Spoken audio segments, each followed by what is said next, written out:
Thank you, Dan, for that. And of course, you know, there's a context here that I don't think has been talked about a lot, but it's been on people's minds, hopefully.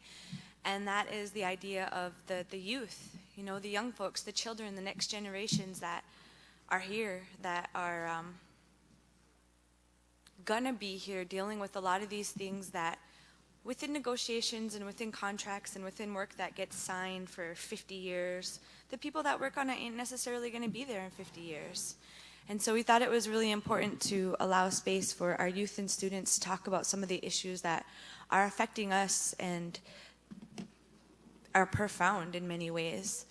And in light of that fact, I want to give a shout out to the Youth for Climate Justice Network, Y4CJ, that I am a part of, that is trying to come together. It's always difficult based on resources to be able to make something happen, but that's in the works. We also have shout out to the Energy Action Coalition for live streaming this on the website. We really appreciate that as well. And all the folks that are watching, just Mossett, thank you. And I'm here to introduce some students, but we have a special gift apparently. Wait, Dan. We have a daycare.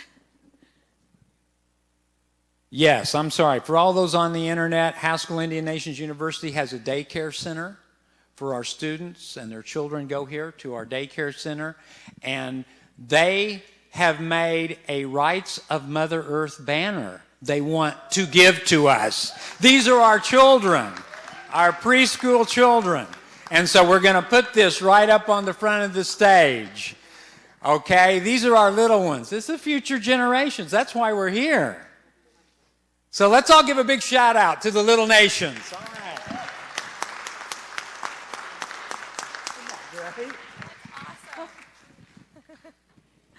Oh, I love that. Thanks, Dan. And thanks to the little ones for doing this, because they're so pure, you know, so creative. The thought process is so, you know, just right on point. Like, what are you all talking about this so much for? Why is it so difficult? We need to protect these things that are our most important resources. We need to protect our air and water. Simple. Don't pollute it, you know? And it's so good to have the kids being involved in this way. So, Mossett to the kids, thank you so much. And at this time, it's a pleasure to introduce some of the people that are going to come up and talk about some of their issues.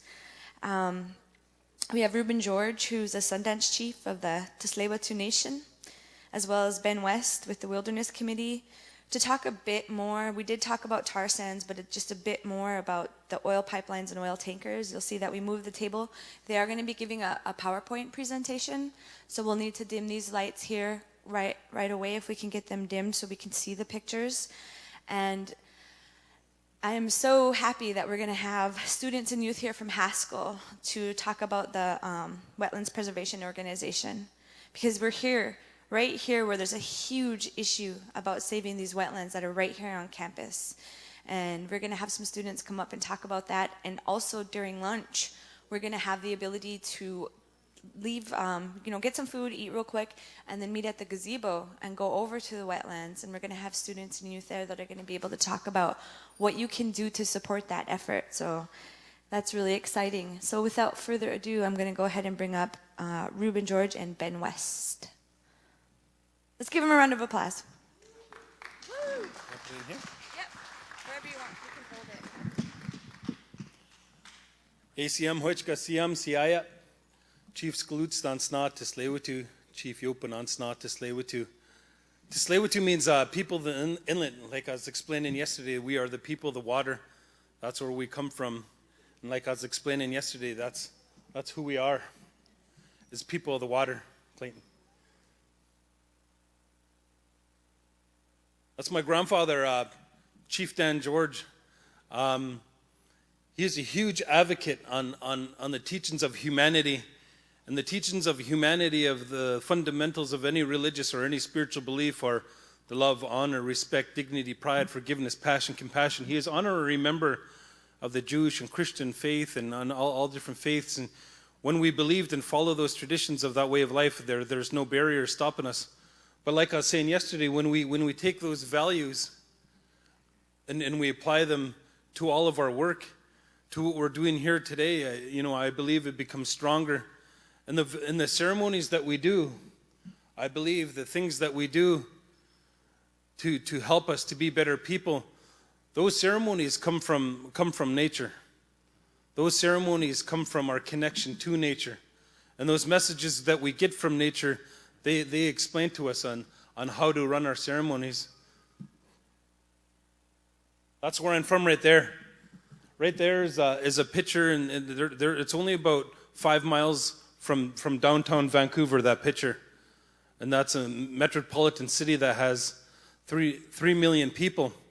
Right there in that picture is really close to our territory, but we heard about Obama stopping the oil tank, the pipeline going down into Texas, and we heard about my brother talk about the oil tar sands in his territory in Alberta, but when we'd heard about the Enbridge pipeline in northern British Columbia and what they did to stop them. But what a lot of people don't realize is that there is a pipeline that is coming into our territory. There is a pipeline that is distributing oil.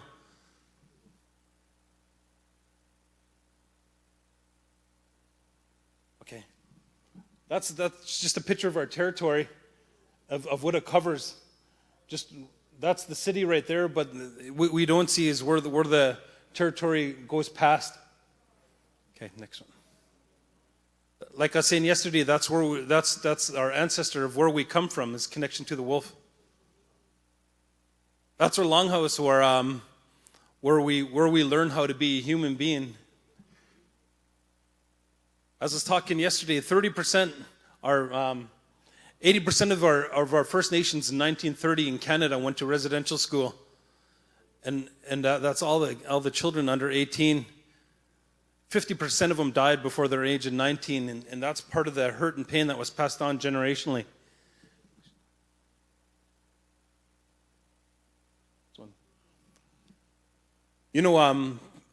Talking about being stewards of our land, being stewards and talking about taking care of our land, our community has pointed the direction of where we wanted to go in as leaders of our community, and that's one of the things that we ended up invested in is wind turbines. Like I was saying earlier, our business practices follow our culture and our spirituality, and is guided by our ancestors, but also by our elders. We created partnerships that are happening, and for example, the Union of Mayors in British Columbia all signed a declaration to oppose also the oil tankers that are going through our territory. The BC Summit, which is approximately 230 nations, 230 chiefs, signed also a declaration to oppose the tankers that are going through our territory. We also have the Fraser Valley Declaration, where 130 of our chiefs signed a declaration to oppose and to recognize ourselves as stewards of our lands and of our territories. Go. And that's the declaration right there. Adam Beach has been a huge advocate for this, and working really close to us, and coming to ceremony with us, and coming to our meetings with us, and like I said, being a big advocate. And those are some of the nations that have signed it. On June 6th, we're looking at, it's not confirmed, but June 6th is when we're looking to sign that declaration. Before we sign the declaration, just like how I was saying yesterday, before we started working with our partners, we did ceremony with one another. And that's what we want to do when we sign the declaration. We want to honor the people that were before us that created that declaration, and honor them and do ceremony with them, and then join one another in our cause. That's just part of the declaration. Do you want to continue for a bit?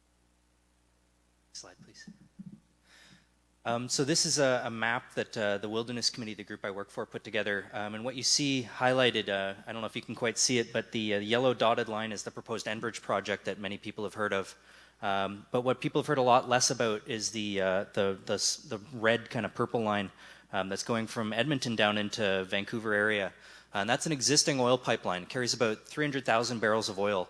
And this company, Kinder Morgan, which is one of the biggest, if not the biggest pipeline company on earth, wants to twin that pipeline. They want to make it about 600,000 barrels. But the green shaded area, which you see, this is really significant. That's the territory of 130 different nations who've all signed the Save the Fraser Declaration. And the language that you saw there in the last slide was saying that all these nations are saying that they will do everything in their power under their existing Indigenous laws to stop those pipelines from being built. And both the northern pipeline and the pipeline that goes into Vancouver have very, very strong opposition. And we were really, I think, as a community of environmentalists in British Columbia, really inspired by what we saw with the Keystone Pipeline opposition. And what we're seeing happen now in BC is a really growing big movement. 4,000 people have signed up to speak out against the Enbridge pipeline. But Kinder Morgan's trying to sneak their project by. So we're really glad for this opportunity to be here today to talk to you about what's going on in the Vancouver area. Next slide, please. Through our territory, what these tankers are carrying right now, they're carrying 700,000 barrels in each tanker, and that's happening twice a week. The Wilderness Committee have an app that tells us when a tanker's coming and when the tankers are going, and that's happening twice a week. But when we're monitoring them, they're breaking their own rules because they're doing more. Sometimes there's 6 tankers that could be out in our waters in our territory at a time. So from monitoring the tankers, what we've been able to figure out is that in 2005, when Kinder Morgan bought this pipeline, and it's an old pipeline, it was built in 1952, but in 2005, Kinder Morgan bought this pipeline. There's 22 tankers in the inlet, and mostly what it was doing was shipping fuel down to California to be refined and then brought back up to BC. I'm going to talk slower. And then by 2009, what we saw was that there was actually 79 of these tankers, each one carrying 3 times as much as was spilled by Exxon Valdez. That was in 2009. And by 2015 or 2016, if Kinder Morgan gets what they want, we're going to see about 280 tankers, and actually even bigger tankers in Burrard Inlet, which was what the last picture was, Ruben's territory, which is the Vancouver Harbor there. Next slide, please. And people oppose it, and not only, we also, QP is one of the biggest unions in British Columbia. They oppose it as well, because they don't, it's not creating jobs for our community members in BC. It's being refined in the countries that it's been delivered to.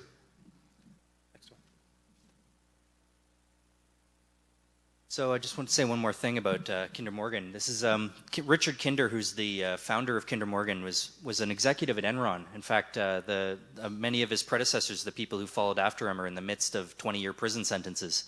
And the Wall Street Journal said that Richard Kinder was the luckiest ex-Enron employee, which I think it's important for us to know who it is we're talking about and who it is we're dealing with. Next slide, please. They have a long record of violations of safety standards, of many spills in various locations. And it's important also to remember that the Canadian government is acting very much like a lobbyist for the oil industry. They actually, there was a Freedom of Information request actually revealed that the National Energy Board, which is supposed to be a non-partisan arbiter for the people, was listed as an ally in their proposal to get their pipeline built. And in the list of enemies, they actually listed the First Nations people of British Columbia, which I thought was quite a shameful thing. Next slide, please. Ruben already talked about the First Nations Summit and their support. This is the language from that. And the mayors as well. So what we created in British Columbia, and what we're about to create with our brothers in Alberta, is we're bringing our nations together. We are bringing our nations together to support one another and to help one another, because this isn't just going to affect, like you heard yesterday with my brother Clinton, what he explained, that this is if they get all the oil that they want, it's going to raise the temperature of the earth that human beings wouldn't be able to live on our earth. So it's not just our battle. And what is amazing about it is Kinder Morgan's coming by and they're giving proposals to some communities for a lot of money. And some of the nations that are along there aren't doing as well as we would hope. But they know the value of the land, and they know the value of our waters, and they're saying no. They're saying no to Kinder Morgan. So what I hope and what I want is for us to come together with our initiatives like this, and push forward and support one another and help one another. In August, we're going to put on an event right across. There's a park. It's called Kate's Park. It's called Waywitchin. That's facing the wind. That's right in our traditional territory. Right at this park is across the water is the port of Kinder Morgan, where they distribute the oil. But we want to bring awareness to this. And in August sometime, we're going to put on a concert. And we're going to bring awareness and inform BC community. Because what I believe, if we were the owners, because we just saw a poll that came out, 76% of the BC community oppose these tankers and the pipelines. So if we were the owners of it, if our communities were the owners of it, we would be thinking different. We would be wanting something different. So our main goal is to educate people, let them know what is going on and how it's not benefiting our earth and how it's not benefiting our country. So I just in closing, I wanted to say, it was really Chief Phil Lane Jr., our uncle, who suggested that we come down here because he thought it was so important that everybody know that this is really such an important issue. The expansion of the oil sands, as Clayton talked about yesterday, and everybody I think here knows, is really, really a critical issue for the people who live in and around the oil sands, of course, but also for people everywhere in the world who are concerned about climate change and the impact that has, especially on people in the south who are already feeling the impacts so drastically. And this is really the center of the storm in some ways. This is the one way that oil from the tar sands is making its way to international markets today. And the picture of the canoe that you see up here, there's a big paddle that happens every summer, and Ruben and others are inviting people to come down and be part of, surrounding a tanker and actually drawing attention to these tankers in the inlet so that we can say no and really try to put a stop to this right where it's happening now. We need to stop all these pipelines because, like Bill McKibben from 350.org said, they're all fuses on the world's biggest carbon bomb, and we need to defuse those bombs. And this is a place where it's happening very quietly right now. So I thank you for this opportunity to bring attention to this. And I wanted to thank our uncle, Chief Phil Lane, for suggesting we come down here. And I guess we have this paper that we could, if you want to take copies of it, it gives you a lot of information about what's going on in BC, but also with the tar sands expansion pipelines elsewhere. And this, this paper is an opportunity for dialogue and also to go onto the Four Worlds International website, which is Chief Phil Lane's website, where there's a lot of conversation from folks all over the world talking about these issues. So thank you again for this opportunity. Thank you, the organizers. Thank you, my brothers, and thank you, my sisters. And just once again, a shout out. If you want to learn more about what we're doing, just please tune into Four Worlds International. Just tune into them and please follow our progress and offer up your prayers, offer up your support. We'd really, really appreciate that. Thank you. Thank you.